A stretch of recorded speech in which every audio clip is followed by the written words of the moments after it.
Alors nous sommes de retour donc et dans quelques instants le match qui va s'amorcer. Les Tchécoslovaques qui tardent toujours à revenir sur la patinoire. Ça fait 2 fois qu'ils font le même coup à leur vis-à-vis. Et on entend déjà la foule qui commence à s'impatienter. Là, les officiels qui regardent vers le banc. Et il y a un des juges de ligne qui va aller chercher tout simplement l'équipe tchécoslovaque. Devrait accorder une pénalité de 2 minutes à ce moment-là, Pierre, pour avoir retardé le match. Et puisqu'on a le temps, eh bien, on pourrait parler de Tatarinov. Ben, oui, puisqu'on a dit, je vous ai dit un peu à la blague, les Capitals de Washington accueilleraient sûrement un défenseur de son talent pour les séries de la Coupe Stanley. C'était peut-être pas aussi farfelu qu'on ne le croyait. Non, pendant un certain temps, on s'est interrogé à savoir s'il est éligible à pouvoir participer aux séries éliminatoires qui se déroulent actuellement. On sait que Washington affrontera Boston à partir de demain soir. Et selon les informations qu'on a pu obtenir à gauche et à droite, effectivement, Tatarinov sera dans l'avion demain qui amènera le joueur soviétique à Boston. Eh bien. Donc, il va se joindre aux Capitals au cours des prochaines heures. Et là, l'arbitre est en train de discuter avec Jiri Hrdina. Il fait signe qu'il devrait être sur la patinoire depuis déjà un bout de temps. Est-ce qu'il y aura pénalité? Enfin, on verra. Oui, l'arbitre est tout près du banc des Tchécoslovaques. Il veut parler à Pavel Vol, l'entraîneur, avec raison d'ailleurs. Et voilà. Il s'interroge, il va discuter avec l'entraîneur de la Tchécoslovaquie et il lui a sûrement dit que la prochaine fois, ça va vous coûter 2 minutes. Exactement, et c'est ce qu'il a très bien indiqué avec un geste. Alors je pense qu'il aurait dû sévir néanmoins. Oui. Alors c'est 0-0. Un match nul suffit aux Tchécoslovaques pour gagner la médaille d'or. La Tchécoslovaque, à l'URSS plutôt, oui. les Tchécoslovaques doivent absolument gagner cette rencontre. C'est Krohn qui remet par l'arrière du filet vers Sherban, via le gardien Hachek, intercepté par Malahov. Là, vers Kamienski, mais c'est Staviana qui était là le premier. Vers le disque, Kamienski remet derrière, Bykov qui a raté son tir. Et là, Homutov qui tire et c'est bloqué par Hachek. Dégagement intercepté par Konstantinov vers Bykov. Bykov vers Kamienski qui perd le disque. Krohn qui vient le mettre en échec. Passe de Kamienski vers Homutov. Disque sautillant devant le filet. Et Hachek a réussi à immobiliser de façon miraculeuse devant Bykov. Encore une fois, on a pu se rendre compte à quel point il est rapide, ce Hachek. Une rondelle égarée devant son filet. Il l'a saisi, arrête le jeu, demande à ses coéquipiers, on va se regrouper. C'est ce qu'il faut faire contre l'Union soviétique. On brise un peu le rythme alors de la formation de Tikhonov. Lorsqu'on peut briser ce rythme-là, bien les Soviétiques ont beaucoup de difficultés à s'organiser. Alors les Soviétiques qui reviennent avec le trio de Semak, c'est un peu le trio défensif contre celui de Hostak, Dominique Hostak, ou Martin Hostak plutôt, qui est revenu dans le match. Il a été blessé, il a participé à seulement 3 matchs avant celui d'aujourd'hui dans le tournoi. Kadlec. Là, c'est Dolana qui rate la passe. Bouscule Nemchinov. Passe de Semak, c'est intercepté par Prochatska. Vers Dolana, mais c'est trop long pour lui. Tatarinov va toucher au disque et c'est refusé à l'équipe tchécoslovaque. Il y a 1 minute, 1 seconde d'écoulée en deuxième période. Encore une fois, Pierre, c'est la prudence qui domine d'un côté comme de l'autre. On va voir si les entraîneurs ont apporté des ajustements à leur plan de match. J'en doute très fort du côté de la Tchécoslovaquie. Pour Viktor Tikhonov, il doit nécessairement imposer le rythme. Son attaque doit vraiment prendre le dessus sur la défensive de la Tchécoslovaquie. Sinon, bien, des fois, une erreur peut survenir au cours d'une période. Les Tchécoslovaques peuvent marquer un but.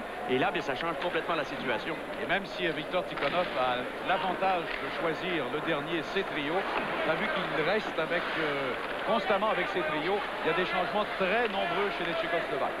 Très rapides. Davidov là, qui est mis en échec par Bozik. Hrdina est bousculé à son tour. Jelinek est là. Fetisov également. Là, c'est Semak qui repousse. Il a voulu faire dévier. Nemchinov s'avance et bel arrêt de Hachek encore. Et là, le filet qui quitte ses amarres. L'expérience de Batcha. Oui, Batcha qui a mis un terme au jeu. Mais encore une fois, tu as vu à quel point Hachek couvre beaucoup devant son filet. Tout d'abord, il a tenté d'harponner le joueur de la Tchécoslovaquie, de l'Union soviétique, et il a réussi néanmoins à toucher au disque. Et par la suite, bien, le jeu s'est déroulé dans le coin de la patinoire. Tu as vu que le disque s'est libéré. Revoyons d'un autre angle. Voilà, c'est un tir qui venait du point d'appui, Pierre. Et regardez le travail de Hachek. Il est grand. Il va utiliser son bâton pour harponner son rival et ainsi empêcher les Soviétiques d'obtenir une meilleure chance de marquer. Les Soviétiques qui sont menaçants en début de deuxième période. Le jeu se porte en territoire tchécoslovaque constamment. Un tir qui a dévié à la droite de Hašek. Gusarov maintenant, ça devient une passe vers Bourré, mais c'est perdu par lui. Et contre-attaque de Robert Olick, mais qui perd le disque à Fjodorov, qui renvoie les Tchécoslovaques dans leur territoire. Là, le disque est libre, c'est Gusarov qui intercepte. Belle passe. Et là, une passe de trop vers Gusarov, c'était celle de Fjodorov. Là, devant le filet, c'est intercepté par Jagr qui perd le disque cependant. Staviana vient surveiller autour du gardien Hašek qui quitte son filet et qui immobilise. On s'aperçoit que du côté des Soviétiques, maintenant, les passes sont plus précises. On semble imposer à la défense de la Tchécoslovaquie une pression constante, Pierre. Et là, bien, on force l'adversaire à ce moment-là à commettre des erreurs. Tu as vu la mauvaise sortie de zone qui a été effectuée, l'interception de Gusarov, et ça a bien failli procurer une belle chance de marquer. Fjodorov lui a fait une passe de trop, comme tu l'as mentionné, parce qu'il aurait pu obtenir une très bonne chance de marquer avec un tir au filet. Oui. Trio de Ristic pour l'URSS contre celui de Hašek pour la Tchécoslovaquie. 0-0 toujours. Là, on a bougé un peu trop rapidement. On devra reprendre la mise en jeu. C'est Mochatska qui a fait une chute. Il faut dire qu'il fait très chaud au Allmannstadion et la surface glacée est en mauvais état. Krohn maintenant. Devant Malahov, revient sur ses pas, remet du revers vers Seeger. Finalement, c'est Hašek qui reprend, bousculé. Konstantinov par la rampe pour Priakin, mais Kadlec était là le premier, le défenseur. Disque libre toujours et finalement repris par Malahov. Malahov au centre de Priakin ou de Ristic plutôt vers Makarov, vers Ristic. Au disque libre devant Hašek. Un tir là qui dévie sur un patin et qui a bien failli surprendre le gardien tchécoslovaque et le disque se retrouve maintenant chez les spectateurs. Et ça, c'est un lancer délibéré chez le public. Oui. Bonne stratégie parce que ici les officiels ne tiennent pas compte de ce genre d'infraction. Alors on semblait cafouiller chez les Tchécoslovaques. Encore une fois, ça a été l'incursion de Makarov. Et à ce moment-là, Seeger, lui, a perdu l'équilibre. Donc, ça a créé une ouverture. Regardez Priakin qui va se diriger vers le filet. Et ensuite, là, une rondelle bondissante. Finalement, on a décidé de lancer ça chez les spectateurs. Viktor Tikhonov, 61 ans. Et lui, il répond aux critiques actuellement. Il porte encore l'imperméable, le par-dessus. En Union soviétique, il a dit que la perestroïka a bien fait que on lui tombe dessus à bras raccourcis. Voilà, c'est un tir qui a été raté et c'est Hašek qui a volé le disque, littéralement. Passe maintenant à Tatarinov, vers Fetisov qui s'avance. Belle passe. Là, c'est Romutov vers Bikov qui touche le poteau. En trébuchant. T'as vu, ils vont... Ouais. Là, c'est Kamienski qui est repoussé par Bozic, reprend le disque, rate sa passe. Bozic qui le cloue le long de la rampe et on doit dégager jusqu'au centre. Eh bien, ce trio peut exploser à tout moment, celui de Bikov, Kamienski et Romutov. Et c'est encore une contre-attaque vers Romutov qui s'avance. Et là, on le fait trébucher, il n'y a pas de pénalité. C'était une mise en échec très légale de Bozic. Et le gardien Hašek a encore quitté son filet pour immobiliser loin à l'extérieur. Alors, encore une fois, c'est Bikov qui a raté une chance inouïe. Revoyons le jeu. Tout ça s'est déroulé dans le territoire de la Tchécoslovaquie, tout près du filet de Hašek. Et là, Hašek qui va venir mettre un terme à tout ça. Mais quelle chance il a raté, Bikov. Et tu parlais de ce trio. J'observe M. Léger et Gauthier, mais des Nordiques qui doivent rêver, parce que ces trois joueurs-là appartiennent aux Nordiques, Pierre. Eh bien, oui, ils doivent rêver, en effet. Gusarov, un tir sec et sans avertissement que repousse Hašek, mais il y aura encore mise en jeu puisque celui-ci a gardé le disque suffisamment longtemps. Pierre Gauthier, qui sera d'ailleurs un de nos invités lors du deuxième match de notre programme double. Programme double que nous vous présentons aujourd'hui, le match de la médaille d'or, celui-ci, et un peu plus tard, le Canada contre la Suède pour la médaille de bronze. Deux équipes qui ont bien des choses à se faire pardonner, Yvon. Le Canada et la Suède. Ah oui. Kravchuk, surveillé par Jelinek, laisse derrière à Gusarov par la rampe. Pour Davidov, c'est perdu. Staviana reprend. Staviana a voulu remettre derrière, mais c'est Semak qui était là et qui a repris le disque. À Kravchuk. Kravchuk qui revient sur ses pas, bien surveillé par son vis-à-vis. Kravchuk qui reprend, arrive au centre, passe vers Semak.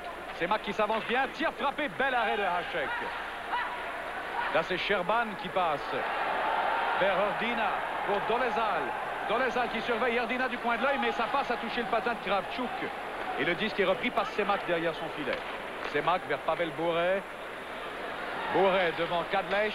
Bure s'avance bien. Quelle belle manœuvre. Tire du revers pour Semak. Semak qui veut remettre devant. Biakin rate le disque. Et c'est repris par les Tchécoslovaques. La passe revient à Herdina. Tire de loin qui touche un patin. Celui de Malahov. Et c'est lui qui pousse vers Pavel Bure. Bure, surveillé par Reichel, a réussi à éviter la mise en échec. Fyoderov qui renvoie plus loin. Biakin a voulu intercepter, mais le gardien Hachek là est plus rapide que lui. Mais Biakin va reprendre néanmoins. Passe vers Malahov. Malahov s'avance bien. Oh là, il a raté sa passe lorsque le disque a touché Kadlec. Beau jeu du défenseur tchécoslovaque. Et un autre tir de Malahov qui rate la cible. Là, c'est Konstantinov qui reprend le disque. Réussit à le garder à l'intérieur du territoire tchécoslovaque. Malahov maintenant veut passer plus loin. C'est Biakin qui est devant Prochatska. Disque libre et c'est immobilisé par Dominique Hachek. Il y aura pénalité à Prochatska. C'est le championnat mondial de hockey 90 au réseau des sports.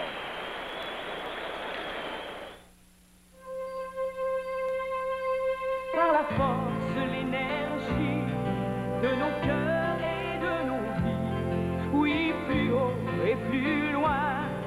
Au-delà de la nature, un rêve s'accomplit. Oui, plus haut et plus loin, bien plus loin. Les gens passionnés par leur métier se reconnaissent facilement. Ils ont ce que nous appelons chez Air Canada la passion du monde. Pénalité donc à Prochatska pour avoir donné du coude derrière le filet de Hachek. Les Soviétiques qui travaillent avec beaucoup plus d'intensité depuis le début de la deuxième période pourraient bien profiter de cette opportunité-là maintenant. Victor Tikhonov aimerait bien voir les siens prendre les devants. C'est le trio de Ristic qui est là. Là, le disque est perdu par Fetisov et Tatarinov plutôt, et on doit revenir en territoire de l'URSS. Fetisov devant son filet organise cette nouvelle attaque vers Ristic. C'est raté par lui dans le coin de la patinoire. Le gardien Hachek quitte encore son filet et immobilise. C'est une manœuvre qui le sert bien jusqu'à maintenant. Mais comme tu l'as dit, il devra changer un peu sa stratégie dans la Ligue nationale l'an prochain. Dans la Ligue nationale, ce n'est pas permis, Pierre. Et lui, Hachek, il est un peu le quart arrière de cette équipe de la Tchécoslovaquie parce qu'il brise le rythme des Soviétiques. C'est un peu la stratégie des Tchécoslovaques. Et les Soviétiques, cependant, reprennent un petit peu de leur intensité. Donc, on verra bien qu'est-ce qu'ils vont faire pendant cette supériorité numérique. Là, c'est Tatarinov qui reprend le disque. Tatarinov, belle manœuvre. Il a fait une petite feinte devant Hachek. Tir de Fetisov, l'arrêt de Hachek. Et il réussit encore à immobiliser sous son poids. Et il y avait beaucoup de circulation devant lui cette fois. Hachek est un gardien de but. Il est grand, 6 pieds 3 pouces. Et on va l'observer. Il couvre très bien ses angles, Pierre. Lorsqu'il y a un tir qui est effectué du point d'appui, il va mettre ses talons sur le rectangle, la ligne avant du rectangle, question de bien couvrir les angles, et il n'accorde pas beaucoup de retour. Et lorsqu'on le fait depuis le début du match, les défenseurs vont libérer le devant du territoire, mais rarement il va accorder un retour de lancer. Il reste 1 minute 31 secondes avant le retour de Prochatska. Lui, c'est un défenseur qu'on utilise souvent en infériorité numérique, donc il manque un élément important chez les Tchécoslovaques. On retrouve Staviana en défense, bien sûr, avec Sherban, 2 autres vétérans. C'est Fetisov qui reprend. Déplacement latéral, belle passe du revers vers Makarov. Makarov surveille du coin de l'œil. Remet derrière à Ristic. Vers Fetisov. Fetisov vers Priakin. Priakin laisse derrière à Makarov vers Fetisov. À Tatarinov. Tatarinov qui remet devant le filet pour Priakin. Là, c'est Makarov qui tire et encore Hachek qui le prive d'un but. Et Hachek a remis tout de suite à son coéquipier qui a complété le dégagement. C'était la manœuvre de Hostak. Et là, au centre, c'est Bikov qui s'échappe. Le tir et le but!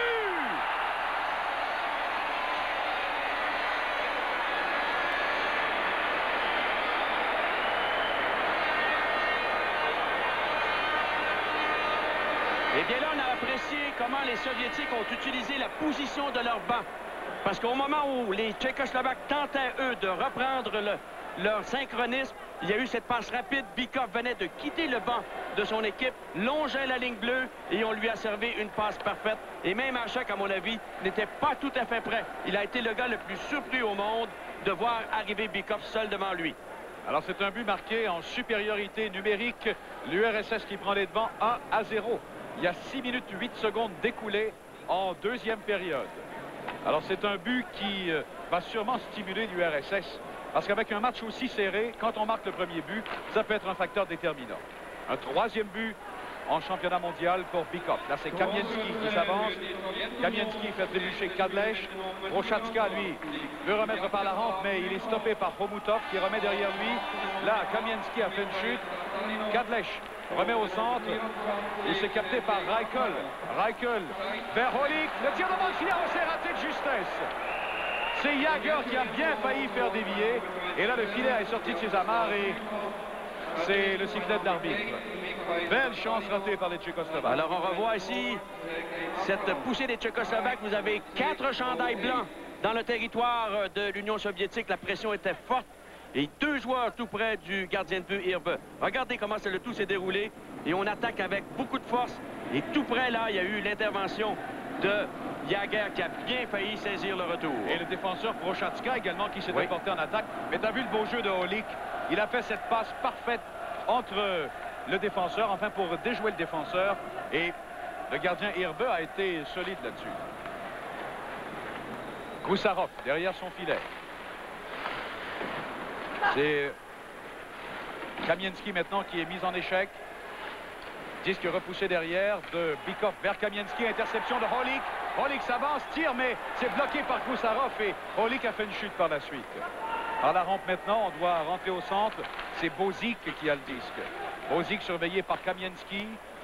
Le disque est repoussé en territoire soviétique où c'est repris par Goussarov. Vers Kravchuk. Kravchuk tire dans le coin de la patinoire pour Khomutov. Surveillé par Bacha. Khomutov a tout simplement oublié le disque. Oui. Et c'est la contre-attaque maintenant. Reichel jusqu'au gardien Irbe qui lui-même dégage son territoire et qui renvoie au centre. Irbe aurait pu provoquer une pénalité chez les Tchécoslovaques pour trop d'hommes sur la patinoire parce qu'il y avait des changements.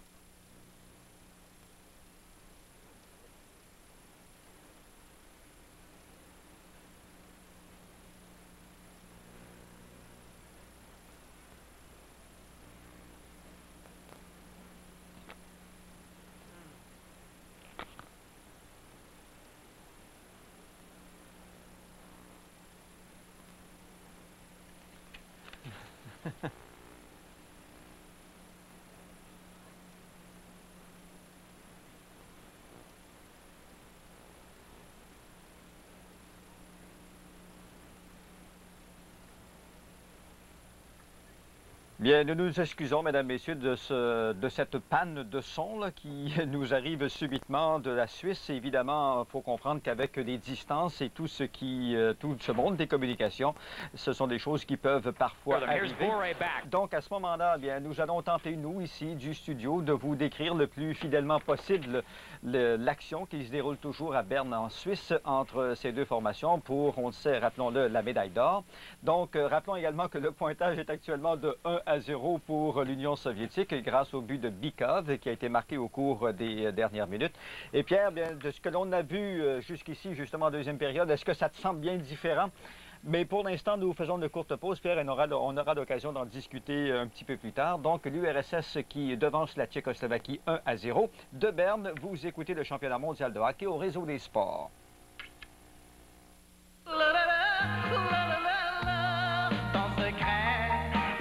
Mes nuits, toujours je le chercherai.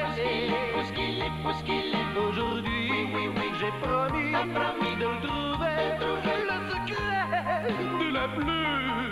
Oh oui, je le veux. Bleu et bleu légère, un secret drôlement bien gardé. Bien, de retour à l'action et toujours en direct de Berne en Suisse. Naturellement, rappelons pour le bénéfice de nos auditeurs que pour le moment, nous avons perdu tout contact sonore avec nos animateurs là-bas, Pierre Houd et Yvon Pedneau. Donc, 1-0 toujours pour la formation soviétique. Et comme on le disait, Pierre, qu'est-ce qu'on a remarqué peut-être de différent au cours de la deuxième période si l'on compare avec le premier 20? Bien, les Soviétiques ont pressé le pas en deuxième période. Ils ont attaqué davantage, mais les Tchèques, tout comme en première période, ont été très patients, très disciplinés dans leur zone. Quelques erreurs une entre autres qui a amené une punition qui finalement a donné le but des Soviétiques. Et on sait que lors du tournoi préliminaire, les Tchèques, lors des désavantages numériques, n'avaient pas été la meilleure des équipes, 7e rang au total. Mais avec maintenant cette priorité d'un but du côté des Soviétiques, est-ce que ça pourrait forcer la main un peu des Tchécoslovaques là, pour tenter peut-être d'y aller d'une attaque plus soutenue que d'attendre la contre-attaque comme telle? Mais ils doivent continuer à être patients parce que si on parle d'habilité technique, et les deux équipes exercent un style semblable, et bien les Soviétiques sont supérieurs. Alors, si on rouvre le jeu, on peut se retrouver dans une situation comme ça avait été le cas contre le Canada, où les Soviétiques peuvent marquer des buts. Lorsqu'on ouvre contre eux, c'est très dangereux. Pendant que Makarov était on le connaît bien, celui-là. Il est facile à identifier puisque tout au cours de l'hiver, on a eu l'occasion de le voir travailler avec les Flames de Calgary. Et là, bien, étant donné l'élimination rapide de sa formation, des séries de la Coupe Stanley, Makarov qui est retourné dans son pays et qui porte à nouveau les couleurs de la formation soviétique, il est puni à 10 minutes et 2 secondes. Alors, c'est la deuxième fois dans le match que les Tchèques auront l'occasion de lancer leur attaque à 5. La dernière fois, n'avaient pas obtenu de lancer contre le gardien Irbe. Les Soviétiques sont très agressifs lorsqu'ils tuent une punition. Ils ont même des occasions de marquer. On voit, c'est un... Et là, tout de suite, eh bien, ce sera un avantage numérique très court du côté des Tchécoslovaques, ou du moins, où est-ce qu'il y aura une autre pénalité? Attendons voir. Naturellement, pour nous, ici, c'est difficile de vous décrire l'ensemble de ce qui se passe sur la patinoire, mais là, effectivement, il y aura... pour avoir accroché un Soviétique. Et lorsqu'on parlait de l'agressivité en désavantage numérique des Soviétiques, tu as vu, immédiatement, ils ont la rondelle, ne la lancent pas de l'autre bout, la garder, tenter de faire un jeu, même en désavantage numérique, ce qui a forcé Baka de l'accrocher. En fait, la grande force de l'Union soviétique, au cours des ans, ce qu'ils ont développé, ce qu'on a découvert d'eux, c'est le contrôle, justement, de la rondelle, et je crois que c'est l'élément le plus important. Donc, Baka, qui est puni à 10 minutes et 13 secondes, donc l'avantage numérique des Tchécoslovaques n'aura duré, en fait, que quelques secondes. Mais là, Pierre, on y va avec des forces réduites de chaque côté, c'est bien 4-4, c'est pas comme en fait, national, on ne joue pas à 4-4 parce que... À moins qu'il y ait une situation comme celle qui se présente, c'est ça. Effectivement.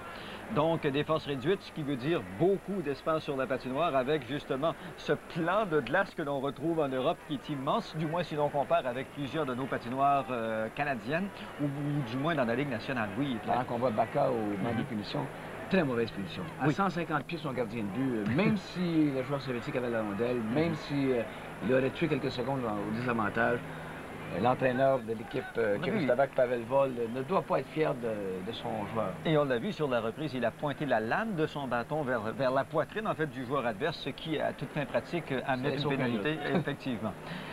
Irbe, jeune gardien de but soviétique qui domine la scène justement chez les gardiens de but jusqu'ici dans ce tournoi. En fait, si l'on regarde la fiche défensive des Soviétiques, ils n'ont alloué que 12 buts dans la ronde préliminaire et un seul jusqu'ici en quasiment 8 périodes de jeu dans la ronde des médailles. Et nous, dans les matchs qu'on a vus, si on fait exception du premier match contre le Canada, alors qu'il avait été occupé principalement contre Steve Yzerman, et bien dans les autres matchs, il n'a pas eu tellement de travail, Arthur Irbe. Donc, c'est un Nemchinov qui contrôlait du côté des Soviétiques, mais là, on quitte... Voilà, on nous indique maintenant que tout revient à la normale concernant la partie sonore de notre reportage. Nous retournons en Suisse en compagnie des bons soins de Pierre Houd et Yvon Penneau. A raté le disque. Reichel maintenant, belle chance pour les Tchécoslovaques là. Un tir frappé de Sherban, c'est repoussé par Irbe et il n'y avait personne de l'autre côté. On joue à 4 contre 4 évidemment.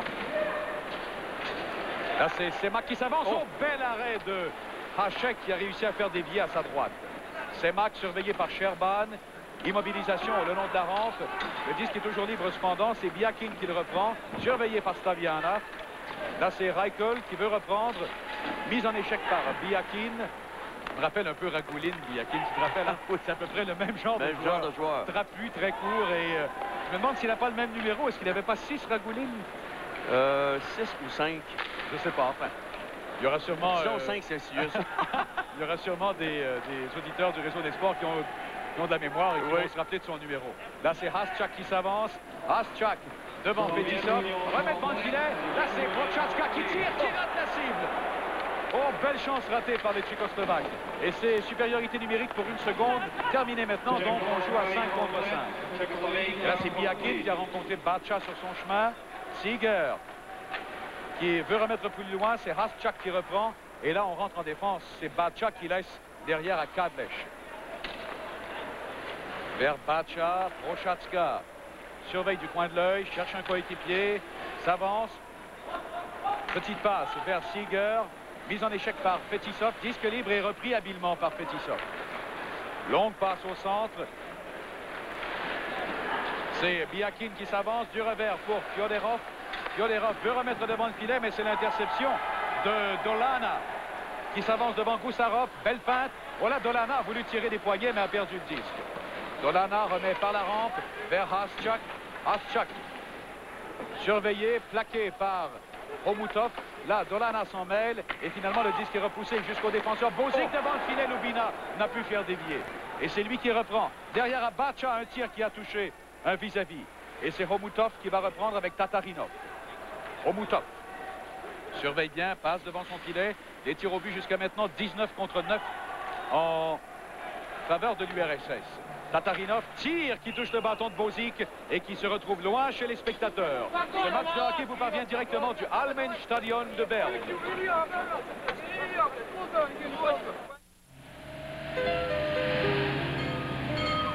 À moi de jouer. Bonsoir, je m'appelle Patrice, à votre service. Au menu SO, nos fameuses spécialités sans plomb. SO suprême et SO ordinaire. Et en plus, une nouveauté du chef. L'essence SO Extra. Une intermédiaire sans plomb. Indice d'octane plus élevé et meilleur pouvoir nettoyant que la sans plomb ordinaire. La nouvelle SO Extra, ça sort de l'ordinaire. Quel service! Bon, au boulot.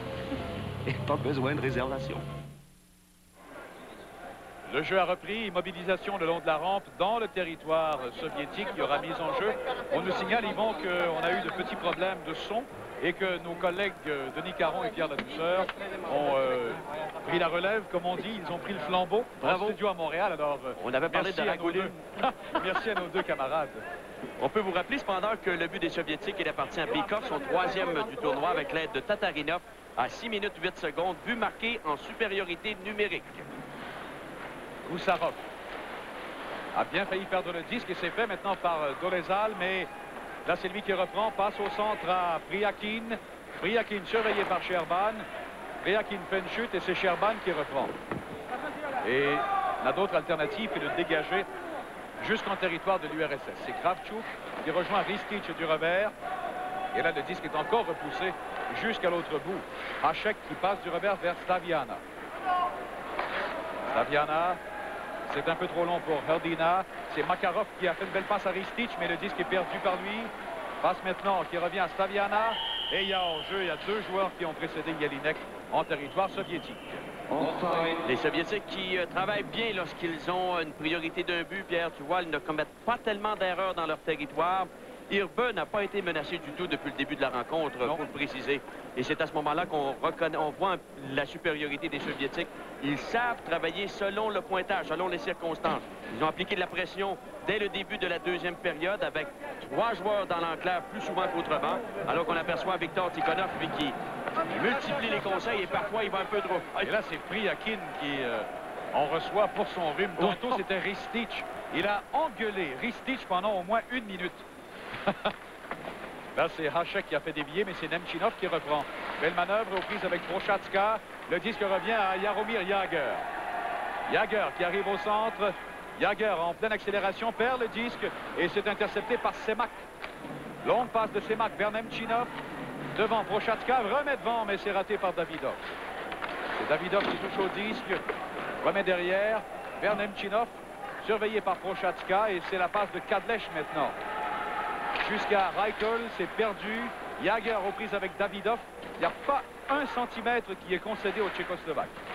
Toujours un joueur de l'Union soviétique, Pierre, sur le porteur du disque. Là, c'est Holik qui a voulu rejoindre Reichel, mais Malahov a intercepté. Remet tout simplement à Biakin. Biakin qui pousse devant lui, surveillé par Kadlec. Là, c'est Jagr qui surveille Bourret. Les deux juniors qui s'affrontent derrière le filet. Fetisov là qui intercepte, s'avance. Fetisov devant le filet pour Bourret, mais ça a été repoussé par le gardien. Et Bourret reprend dans le coin de la patinoire. Passe devant pour Fyoderov, mais belle manœuvre de Robert Holik devant lui. Et c'est Holik là qui a toujours le disque, surveillé par Tatarinov. Cependant, il revient sur ses pas. Passe vers Prochatzka qui s'avance. Prochatzka a fait une chute, il a marqué 2 buts, Prochatzka, contre la Suède. Haschak maintenant reprend par la rampe, surveillé par Kamienski, longue passe vers Bozik, mais c'est perdu, repris par Bourret, le tir du revers et c'est l'arrêt de Hašek. L'arbitre avait sifflé, mais pourquoi? Pourquoi? Et les Soviétiques ont raison de protester, Pierre. On a vu la finesse, encore une fois, de Pavel Bora qui s'était emparé d'un disque égaré tout près du filet de Hašek. Et là, bien, l'arbitre a arrêté le jeu un peu trop vite. On voit ici l'incursion de Bourret. Et le disque est toujours libre. Le disque est toujours libre. Regardez, Hašek a perdu contrôle. Et là, le jeune joueur de 17 ans pousse le disque.